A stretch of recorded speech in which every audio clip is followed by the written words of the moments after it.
सत्य को खोजने निकला।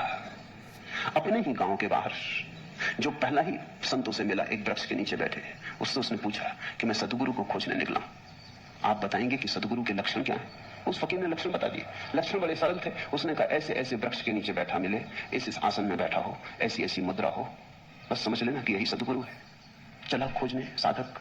कहते हैं 30 साल बीत गए, सारी पृथ्वी पे चक्कर मार चुका है, बहुत जगह गया लेकिन सदगुरु न मिला। बहुत मिले मगर कोई सदगुरु न था। थका मांदा अपने गांव वापस लौटा। लौट रहा था तो हैरान हो गया, भरोसा ना आया। वो बूढ़ा बैठा था उसी वृक्ष के नीचे। अब उसको दिखाई पड़ा कि ये तो वृक्ष वही है जो इस बूढ़े ने कहा था, ऐसे ऐसे वृक्ष के नीचे बैठा हो। और ये आसन भी वही लगाया है, लेकिन ये आसन तो 30 साल पहले भी लगाया था। क्या मैं अंधा था? इसके चेहरे पे भाव भी वही, मुद्रा भी वही। वो उसके चरणों में गिर पड़ा, कहा कि आपने पहले ही मुझे क्यों ना कहा? 30 साल मुझे भटकाया क्यों? ये क्यों ना कहा कि मैं ही सदगुरु? उस बूढ़े ने कहा मैंने तो कहा था, लेकिन तुम तब सुनने को तैयार न थे। तुम बिना भटके घर भी नहीं आ सकते।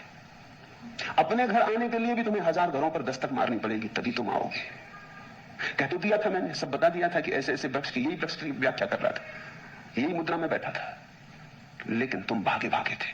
तुम ठीक से सुन न सके, तुम जल्दी में थे, तुम कहीं खोजने जा रहे थे। खोज बड़ी महत्वपूर्ण थी, सत्य महत्वपूर्ण नहीं था तुम्हें, लेकिन आ गए तुम। मैं थका जा रहा था तुम्हारे लिए बैठा बैठा इसी मुद्रा में। 30 साल तुम तो भटक रहे थे, मेरी तो सोचो। इसी झाड़ के नीचे बैठा कि किसी दिन तुम आओगे तो कहीं ऐसा ना हो कि तब तक मैं